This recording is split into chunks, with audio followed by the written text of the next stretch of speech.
او پنځم نمبر وجه اخیرنۍ د دغه میاشتې د فضیلت دا تاسو اندازم نشئ کولی چې په دغه میاشت کې او دا یو تفسیر دی، تفسیر معارف القرآن په نوم باندې هغه هم دا لیکلی دی او ډیرو داسې تاریخ کتابو دا خبره لیکلې ده چې د دغه میاشتې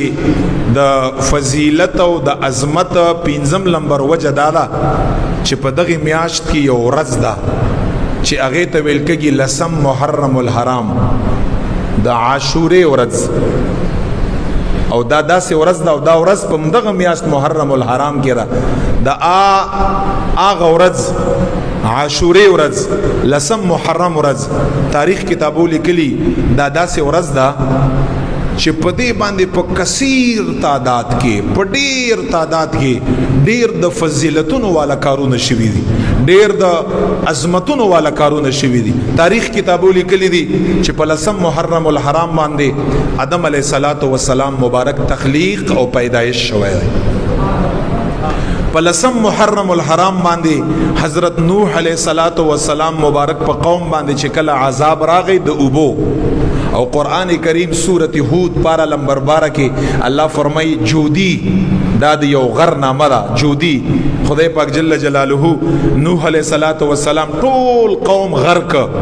او پاغه کشته کې ور سره تقریبا 80 کسا یا 100 کسان متبعین صحابه را اوخاته، نوح علیہ السلام هم را اوخاته او په هغه ابو باندې ټول قوم د نوح علیہ السلام غرق شو. په سورت هود کې داغه واقعیا بیان شوی ده. خدای پاک جل جلاله چې نوح علیہ السلام مبارک سره په دغه کشته کې سواره کوم صحابه کرامو او کوم د الله مخلوقات ور سره کاغه له خدای پاک جل جلاله نجات دغه طوفان نوح نو ور کړی دی، ایم په لسم محرم الحرام باندې ول ور کړی دی. ادریس علیہ السلام په بابت کې الله فرمایي ورفعناه مکانا علیا. الله فرمایي ما ادریس علیہ السلام د زمکنا اوچات ځای جنتونو ته وخیجاوه. علما فرمایي ک ادریس علیہ السلام مبارک الله جل جلاله زمکنا جنتونو ته خیجولای دی، ام د محرم الحرام په لسم ورځ د عاشورې په ورځ باندې خیجولای دی. داغه نه پس ابراهیم علیہ السلام مبارک چې کله نمرود په اور کې واچاوه، اغم لسم محرم الحرام، او بیا د نمرود د اورنا چې په سورت انبیاء کې په اولسم سپاره کې الله جل جلاله اور ته فرمای یا نار کونی بردا و سلاما علی ابراهیم، ای وورا تزما مخلوق زما د امر د اندر نلاد نه، زما خلیل علیہ السلام پتا کې پروت دی،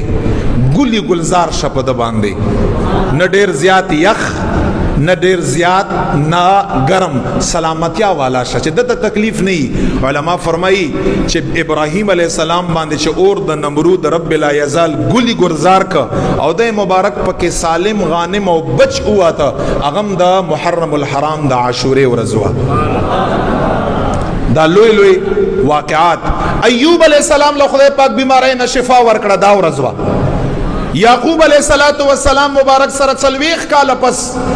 یوسف علیہ السلام بچای مبارک ملاو شو چې د یعقوب علیہ السلام مبارک هغه پسې د سترګو نظر ختم شوایو. قرآن کې سورت رعد کې پارا نمبر 13 کې الله فرمایي چې نظر د یعقوب علیہ السلام ختمو. کله چې یوسف علیہ السلام خپل قمیص ور ترولېګا او ته فرمایي د ازما قمیص ته د پسترګو باندې کېدا، الله به د نظر واپس کا. کله چې یعقوب علیہ السلام د یوسف علیہ السلام قمیص مبارک په خپل سترګو باندې کې خو الله په قرآن کې فرمایي فرتد بصیرا، سم دستی د دغه قمیص مبارک په خاطر باندې د یعقوب علیہ السلام هغه نظر الله بیرته واپس کړ چې دغه نظر یې واپس شو. او یوسف علیہ السلام سره 40 کال پس ملاقاتو کو اغم په محرم الحرام کې لسمه د عاشورې ورځ وا. یوسف علیہ السلام چې د جیل نه آزاد شو د عاشورې ورځ وا. یوسف علیہ السلام مبارک چې د مصر بادشاہ وګرځیدا، چې د یو غلام په نوم باندې خرڅو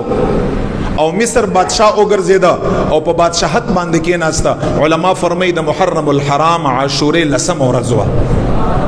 موسی علیہ السلام ته تورات ملاو دی د عاشورې په لسم ورځ باندې، داود علیہ الصلوۃ والسلام مبارک ته زبور ملاو دی د عاشورې په لسم ورځ باندې، عیسی علیہ السلام ته انجیل ملاو دی د عاشورې په لسم ورځ باندې، عیسی علیہ الصلوۃ والسلام رب لا یزال زمکنا اسمانو ته خجولای دی د عاشورې محرم الحرام په لسم ورځ باندې، موسی علیہ الصلوۃ والسلام لا موسی علیہ السلام قوم لا رب لا یزال د فرعون نه نجات ورکړی دی، فرعون رب لا یزال په بحر قلزم کې غرق کړی دی، علما فرمای اغم په محرم الحرام د عاشورې په لسم ورځ باندې